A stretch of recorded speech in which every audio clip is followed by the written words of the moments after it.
What's happening, everybody? Welcome back to No Jumper News. It's your host, AD. I got my guy, Poetik Flakko. Let's get right into these stories. First story. BET issued a lengthy response to Lil Nas X complaints about his lack of nominations for the upcoming 2022 BET Awards. Earlier this week, the BET Awards announced their nominations, and Lil Nas X was not nominated in any category. Thank you, BET Awards. An outstanding 0 nominations again. Black excellence, he tweeted, along with prayer hands and a white heart. I try to be humble so bad, but it's really fuck you to a lot of you niggas. Lil Nas X teased then a new song featuring a diss towards the network, though he claims the issue is bigger than awards. While shirtless and sitting in the car, I did not write this, Lil Nas X repeatedly lip-synced along the track's lyrics, fuck BET.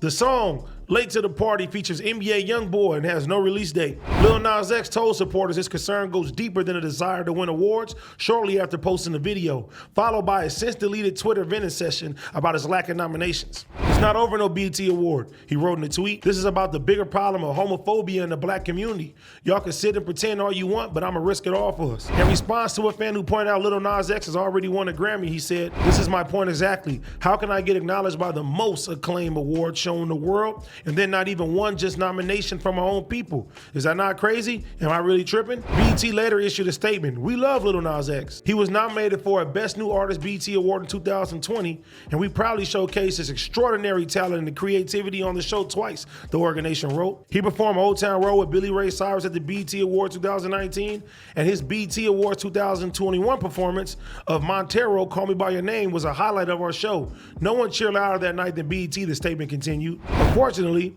this year he was not nominated by BET's Voting Academy, which is comprised of a esteemed group of nearly 500 entertainment professionals in the field of music, television, film, digital marketing, sports, journalism, public relations, influencers, and creative arts, BET added. No one from BET serves as a member of the Voting Academy. At BET, we are passionate advocates for the wonderful diversity that exists within our community.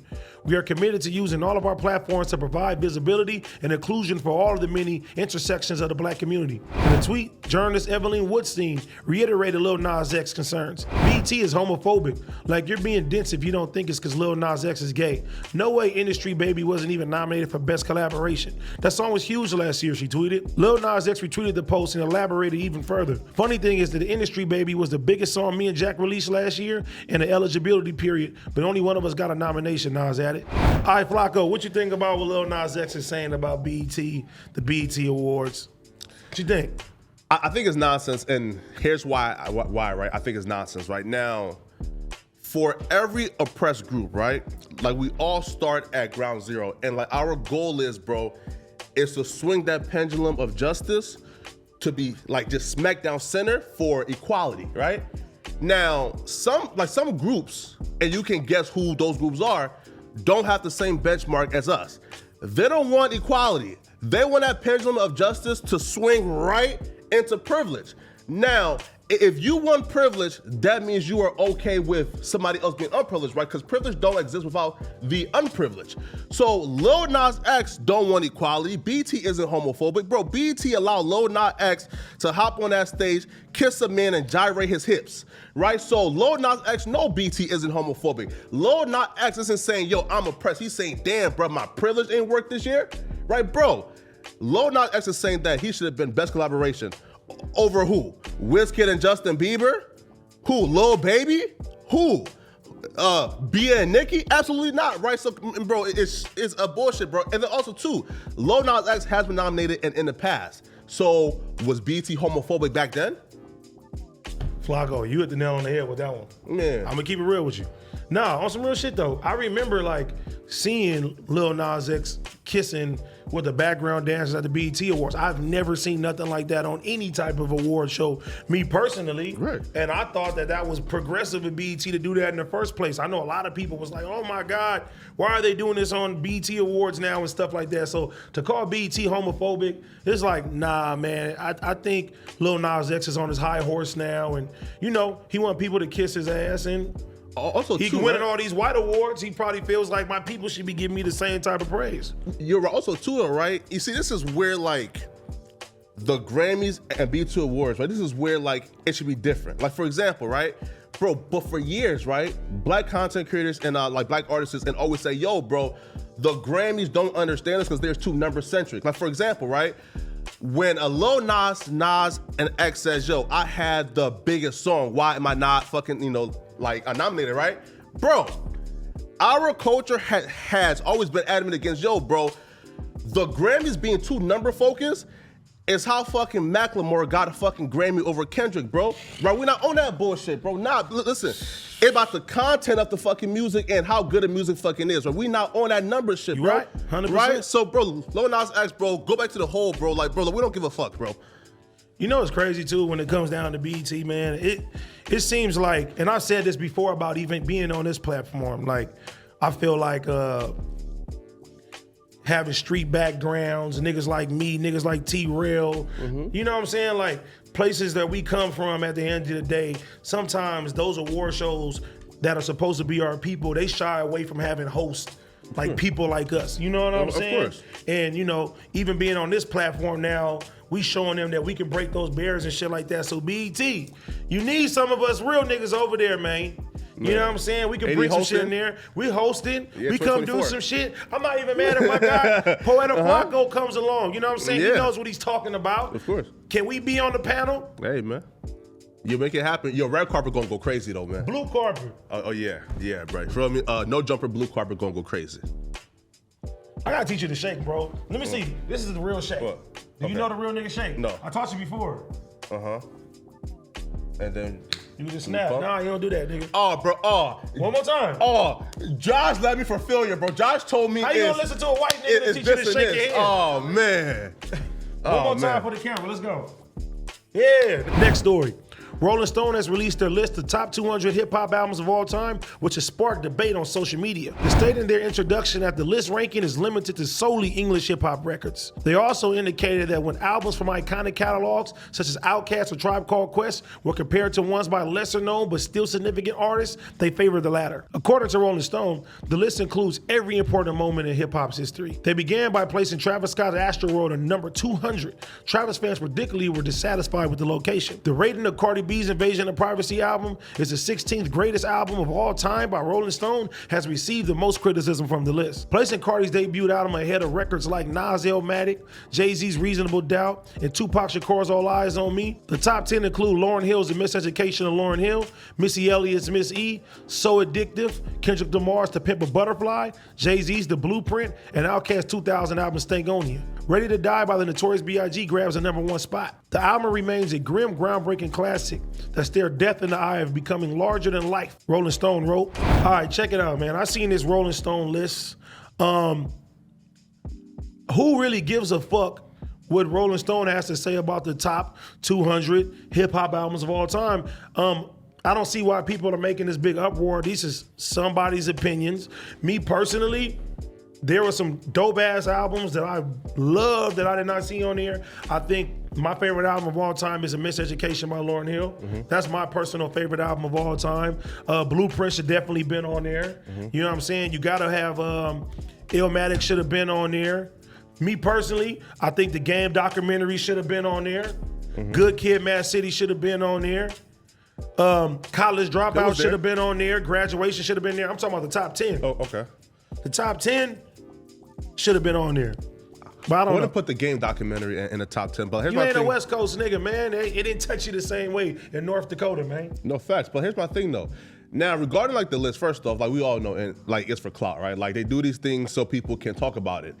Now, the biggest issue people were having is Cardi B being like number 16, and then Pac being, let's say, 29, right? So Pac should have been in the top 10. No, right? So, but I'm a West Coast biased nigga. I'm sorry. Right. So, take Cardi B just out of the, but the whole like equation.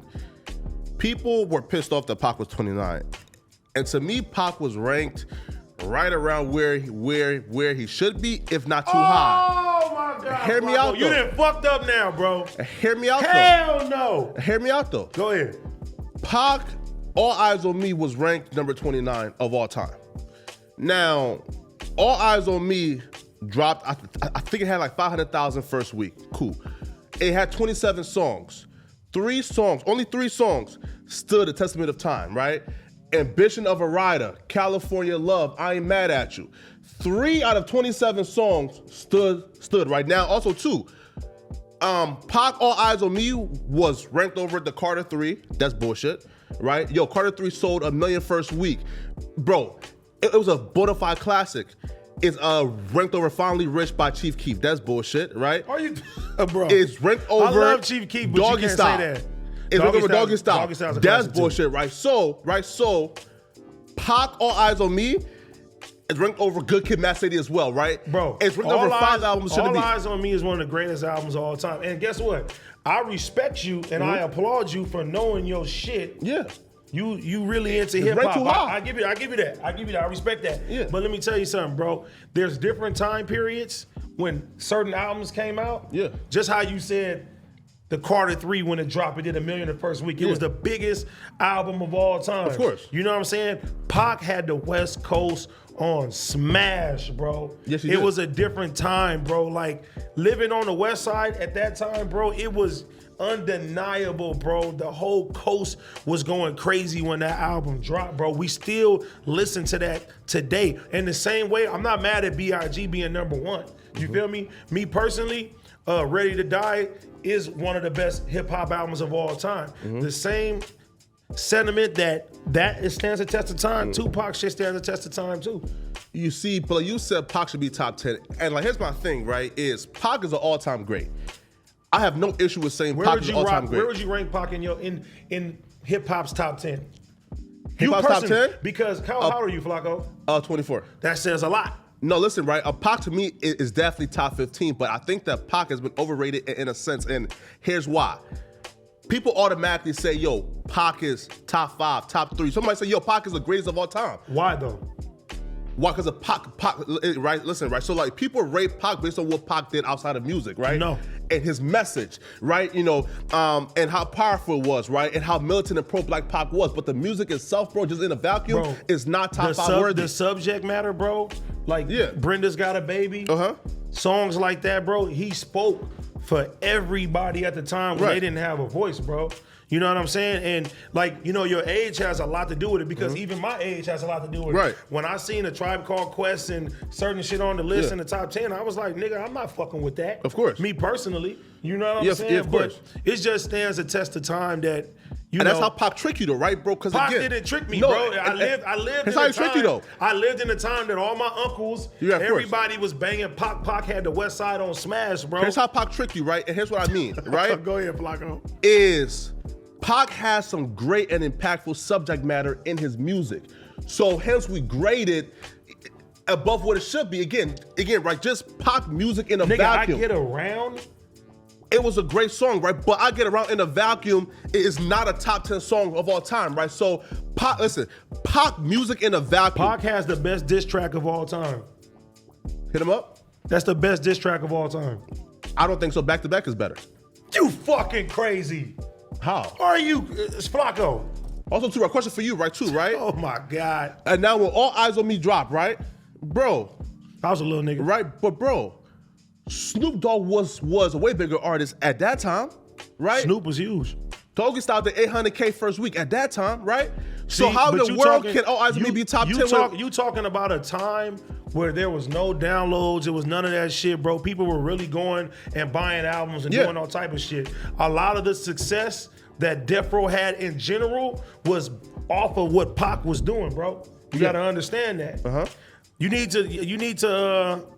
I'm gonna take you south of the 110, man. You're gonna come to Auntie's barbecue. We're gonna listen to some Tupac, and I'm gonna keep it G with you, bro. It wasn't until I got older, of course, that I really dived into Tupac and the subject matter. Because when I was growing up, I was really into bars, and I was like, Biggie, that nigga, he got bars. Nigga, Big L got bars and shit like that. But as I got older, I was like, damn, man, that nigga Pac was really speaking for us, bro. He was really speaking for us. He was saying some real shit. And even outside of music, how iconic he became, and even the movie roles that nigga got, bro. Last point though, right? So Pac is a top 3 activist in Black history. Ooh. Pac is not a top 3 rapper in a rap history. That's your opinion, and I disagree. But I like that though. Good debate. Yeah. YouTube, let us know how we did today, man. I thought it was a dope debate. Yeah, you know what definitely. I'm saying? Hey, like, comment, subscribe for more No Jumper News.